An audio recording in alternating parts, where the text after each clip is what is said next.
SpaceX में आपका स्वागत है। इस वक्त हम लॉबी में हैं। अपने शुरुआती दिनों में हम नासा के साथ मीटिंग्स कर रहे थे और वो कहते थे देखते हैं ये इंटरनेट वाला है, पेपैल वाला है, शायद इसके पास बहुत ज़्यादा पैसा है और वो रॉकेट्स बनाकर उन्हें धुआं करना चाहता है। उनकी बात उस वक्त सही थी, हमने कुछ भी साबित नहीं किया था, मैंने कुछ भी साबित नहीं किया था। बिल्कुल शुरुआती दिनों में जब स्पेसएक्स ऑर्बिट में पहुंचने की कोशिश कर रहा था, तब उसके पास एक ही रॉकेट था, फैल्कन 1। उसे उसने 3 बार लॉन्च किया और तीनों बार नाकामी मिली। अब उसके पास सिर्फ एक मौका था, फैल्कन 1 की चौथी उड़ान।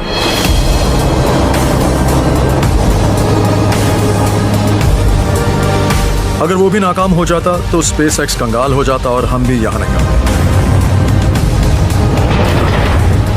Separation confirmed. किस्मत से फ्लाइट 4 कामयाब रही।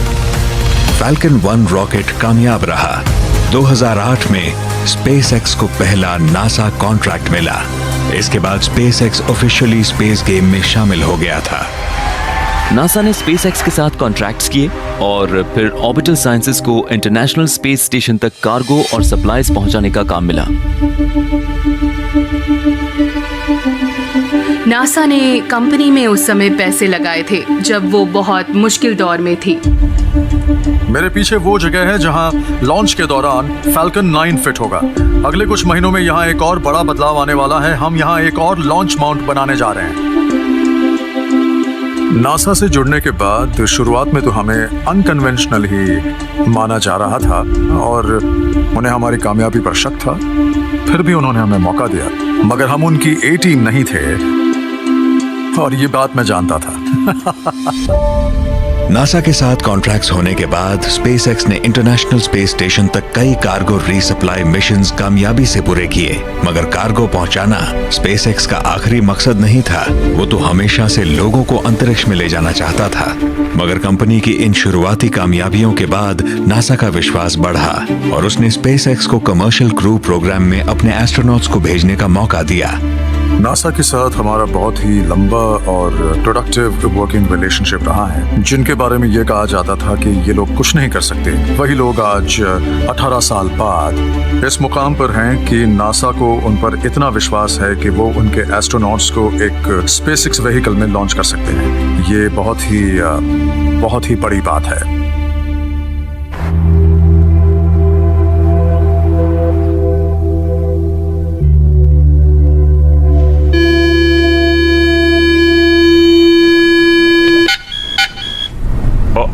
हाँ, आपको क्या लगता ये है? आपको चिढ़ाने के लिए ऐसा है। लग रहा है कि वहाँ से थ्री स्टूडेंट्स निकल रहे हैं। हाँ, लग रहा है जैसे सीधे मुझे तो हमारी ऐसा ही आंखों लगा। में देख रहा हूँ। डग हर्ली और बॉब बेंकन काफी एक्सपीरियंस्ड हैं। उनके पास कई साल का तजुर्बा है। वो दोनों अंतरिक्ष में जा चुके हैं। मैं पहले भी स्पेस शटल से जा चुका हूँ, कई मिशंस पर गया हूँ, स्पेस स्टेशन पर गया हूँ, कई असेंबली और स्पेस वॉक्स भी किए हैं। बॉब हेलो कह रहे हैं। मैं लास्ट शटल फ्लाइट STS 135 में गया था। उसके पहले STS 127 में भी गया था, जो एक असेंबली फ्लाइट थी। हम बड़े पुराने दोस्त हैं। 2000 में हम एक ही एस्ट्रोनॉट क्लास में थे, इसलिए हमारा साथ 20 साल पुराना है। और अब बहुत से लोग हमें सीनियर एस्ट्रोनॉट्स भी कहते हैं, जो बूढ़े शेर। हम अंतरिक्ष में कभी साथ में नहीं गए। ये बात भी अपने आप में बड़ी एक्साइटिंग है। बॉब और डग अपनी बीवियों से भी उसी एस्ट्रोनॉट क्लास में मिले थे और दोनों ने एस्ट्रोनॉट से ही शादी की है, इसलिए उस मामले में भी दोनों बराबर ही हैं। ये मेगन मैकआर्थर, हमारी फ्लाइट इंजीनियर। एस्ट्रोनॉट कैरन नाइबर्ग अपने मिशन पर इंटरनेशनल स्पेस स्टेशन जा रही हैं। अगर बीवी भी एस्ट्रोनॉट हो और उसे पता हो कि हम किन हालात से गुजरते हैं, वो जानती हो कि इन कामों में कितना वक्त लगता है, तो वो भी इस बात को समझती है। ध्यान रखना बैकअप्स काम कर रहे हों। डोंट वरी, हम उनसे काम करवा लेंगे। ये इतने भी बुरे नहीं हैं। उन्हें हर ऊंच नीच का अंदाजा होता है। इस वजह से हमें कई मायनों में आसानी हो जाती है, मगर कुछ मामलों में उनकी परेशानी बढ़ जाती है, क्योंकि वो रिस्क्स के बारे में जानते हैं। आप अपने 3 साल के बेटे को घर छोड़कर आई हैं। शायद आप उसके प्री स्कूल के पहले दिन पर मौजूद नहीं रह पाएंगी। काम मुश्किल है पर हमारे बीच बहुत अच्छा कम्युनिकेशन है। मेरे हस्बैंड मुझे वीडियोस और पिक्चर्स भेजते रहते हैं। हम दोनों की फैमिलीज भी काफी मिलती जुलती हैं। हम दोनों के छोटे बेटे हैं जो अभी एलिमेंट्री स्कूल में हैं। उन दोनों को अब पहली बार हमें स्पेस में जाते हुए देखने का मौका मिलेगा। मैं अपने बेटे के साथ ये बात शेयर करने को बड़ा बेताब हूँ। वो जानता है कि रॉकेट्स बड़े खतरनाक होते हैं। उसने कहा कि रॉकेट में मत जाइएगा, मगर मैंने उसे समझाया। लेकिन खुद एक रॉकेट शिप में जाना और इस बात के लिए समझाना आसान नहीं होता। जब इन दोनों को अंतरिक्ष में भेजने की बात आती है तो हम इन्हें अक्सर दो फादर्स के तौर पर रेफर करते हैं, है ना। ये दोनों ऐसे लोग हैं जिनके फैमिलीज हैं और इस बात को हम भी सीरियसली ले रहे हैं। हम बस यही चाहते हैं कि हम जो भी करें वो बिल्कुल सही हो और ये दोनों सुरक्षित घर लौट आएं। जब भी हम कोई नया स्पेसक्राफ्ट बनाते हैं, कोई नई टेक्नोलॉजी डेवलप करते हैं, तो उसमें काफी रिस्क होता है और खासकर जब हम उसमें किसी इंसान को भेजते हैं तब खतरा और भी बढ़ जाता है और उसके बाद किसी तरह की कोई चूक की कोई गुंजाइश नहीं रहती। हम military test pilot school graduates के तौर पर आज जो काम कर रहे हैं वो सब देख चुके हैं और अच्छी तरह जानते हैं कि हमारे मिशंस में हर टेस्ट में बहुत ज्यादा रिस्क होता है। कभी भी कुछ भी हो सकता है। लोगों को लॉन्च करना बेहद खतरनाक होता है और हमेशा खतरा बना रहता है। स्पेसएक्स की कामयाबी का रिकॉर्ड उतना परफेक्ट भी नहीं है। 3, 2, 1 SpaceX Falcon 9 रॉकेट अब उड़ने के लिए तैयार है। 28 जून 2015 को स्पेसएक्स ने नासा के लिए अपना 7वां कार्गो रीसप्लाई मिशन लॉन्च किया, जिसे इंटरनेशनल स्पेस स्टेशन भेजा जा रहा था। हमें लग रहा है कि ये लॉन्च व्हीकल फेलियर हुआ है। लॉन्च के कुछ मिनट बाद ही फैल्कन 9 रॉकेट फेल हो गया और टुकड़े टुकड़े हो गया और उसमें रखा नासा का सारा कार्गो भी नष्ट हो गया। ये हमारे लिए एक बहुत बड़ा झटका था, मगर इस बात में कोई शक नहीं कि रॉकेट्स बड़े ही मुश्किल होते हैं। बाद में पता लगा कि नाकामी की वजह थी रॉकेट में लगा एक स्ट्रट जो टूटकर अलग हुआ और एक हीलियम टैंक के अंदर चला गया था। फिर 1 सितंबर सन 2016 को एक और बड़ी नाकामी मिली।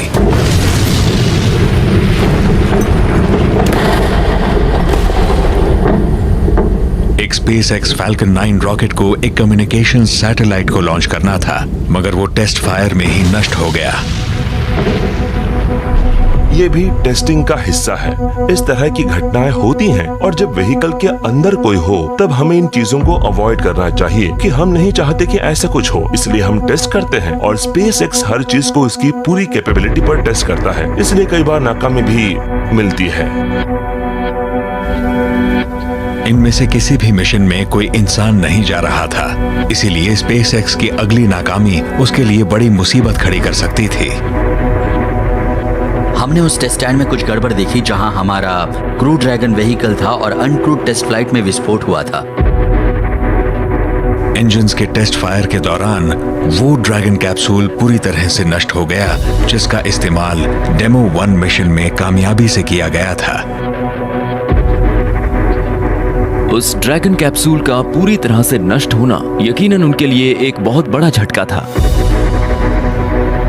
और उसके बाद कई और सवाल भी उठने लगे। ड्रैगन कैप्सूल के नष्ट होने के बाद मन में तरह तरह की बातें आने लगी थी। सबसे पहला सवाल आपके परिवार और दोस्तों की तरफ से होता है, क्या ये वही व्हीकल था जिसमें तुम जाने वाले थे? हम अपने बेटे को ये बात कैसे समझाते कि हम जो काम कर रहे हैं उसमें रिस्क तो है ही, मगर हमें ये भी करना पड़ता है। इसके बाद तो नासा के अंदर भी सवाल उठने शुरू हो गए थे कि क्या यह एक्सपेरिमेंट वाकई कामयाब हो पाएगा।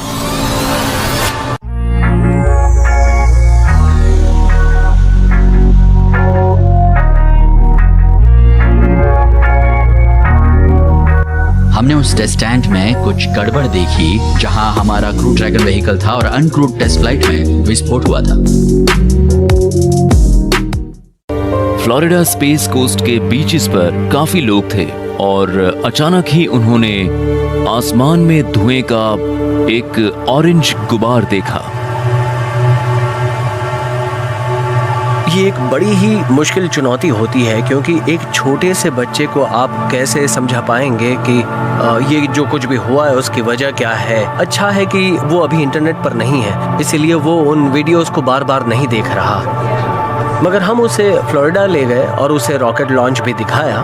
फ्लोरिडा में जब उसने एक नया शिप लॉन्च देखा तब उसने कहा कि अब आप भी स्पेस में जा सकते हो। मुझे भी ये तरीका सही लग रहा है, क्योंकि इस तरह से हम न सिर्फ अपनी फैमिली के लिए बल्कि अपनी टीम के लिए भी रीइंफोर्सिंग कर सकते हैं। हमें लगा कि हमें अपनी टीम को भी बैकअप के लिए तैयार रखना चाहिए, खासकर फ्लोरिडा की टीम को, क्योंकि उन्होंने इस मामले को बहुत सीरियसली लिया था। उन्होंने महसूस किया था कि हमारी सेफ्टी के लिए वो रिस्पॉन्सिबल हैं, और जब ये हादसा हुआ उसके बाद वो हमसे नजरें भी नहीं मिला पा रहे, जो कि अच्छी बात नहीं है। उस विस्फोट के फौरन बाद नासा और स्पेसएक्स ने इन्वेस्टिगेशन शुरू करवा दी थी और जल्दी ही उन्हें असली वजह का पता भी लग गया। स्पेसएक्स की तहकीकात से ये बात सामने आई थी कि उस विस्फोट की वजह थी हाई प्रेशर पर एक फ्लूइड और व्हीकल के अंदर लगे एक टाइटेनियम कंपोनेंट के बीच अचानक हुआ एक रिएक्शन। वहाँ जो गड़बड़ी हुई थी वहीं हमारा कैप्सूल एक स्टैंड पर बंधा खड़ा था, और वहाँ हमारे कई हाई स्पीड कैमरास और ढेर सारे सेंसर्स भी थे, और वो एक बहुत ही मामूली सा रिस्क था जिसे हम उनके बिना देख भी नहीं पाते।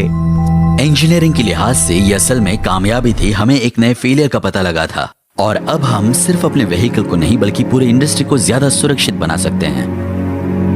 मुझे स्पेसएक्स टीम पर नाज है। सच कहूं तो मैंने अभी अभी एक ड्रैगन इंजीनियरिंग रिव्यू देखा है और हमने हर तरह के रिस्क्स की एक डिटेल्ड लिस्ट बनाई है, और इस लिहाज से ड्रैगन इंजीनियरिंग टीम ने बहुत उम्दा काम किया है। हम नासा के साथ मिलकर काम कर रहे हैं और न सिर्फ चीजों को डबल चेक कर रहे हैं बल्कि इस बात का पूरा ध्यान रख रहे हैं कि वो ज्यादा से ज्यादा रिलायबल और सेफ हो। एक टेस्ट पायलट आखिर एक स्पेसशिप में फर्स्ट फ्लाइट की तैयारी कैसे कर सकता है, ये एक बहुत बड़ा सवाल है, क्योंकि हमने पिछली बार ऐसा एक ऑर्बिटल व्हीकल में किया था। जॉन यंग और बॉब क्रिपर ने किया था। काफी टाइम हो गया। मन में अक्सर ये सवाल उठता है कि अगर सब कुछ वैसा नहीं हुआ जैसे हमने प्लान किया है तो हम तैयारी कैसे करेंगे।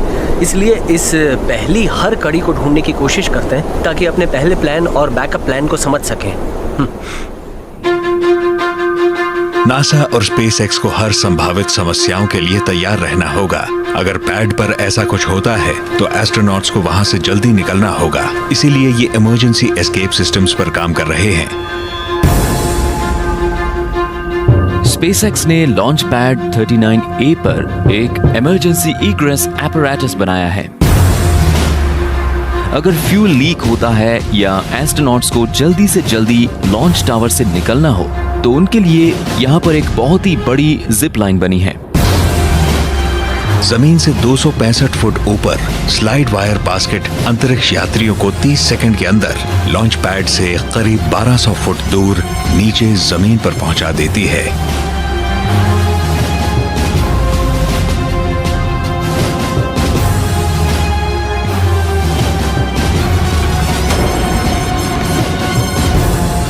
यहाँ आर्मर्ड व्हीकल्स भी तैयार होते हैं जिसमें बैठकर वो यहाँ से सुरक्षित निकल सकते हैं।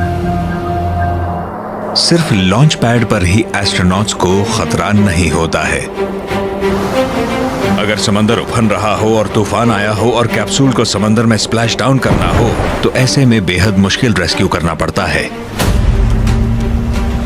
वाटर इग्रेस टेस्ट में हम नए क्रू मेंबर्स को एक इमरजेंसी सिचुएशन में पानी में तैरते कैप्सूल से निकालने की प्रैक्टिस करते हैं। जिस किसी ने भी डीप सी फिशिंग ट्रिप की होगी उसे पता होगा कि पानी में लैंडिंग के बाद लोग बहुत जल्दी सी सिक हो जाते हैं, भले ही वो स्पेस में नहीं गए हो। इसलिए पानी में लैंड करना फिजियोलॉजिकली भी एक बड़ा चैलेंज होता है। इसलिए हम देखेंगे किस तरह रिएक्ट करते हैं।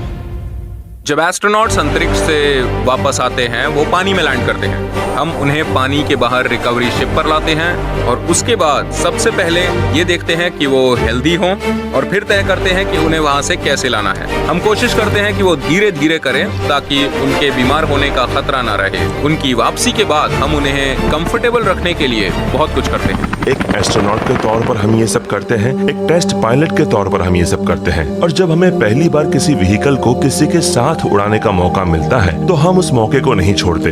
जब हम टेस्ट पायलट स्कूल में जाते हैं तब हमें इस तरह की बातों का अंदाजा भी नहीं होता।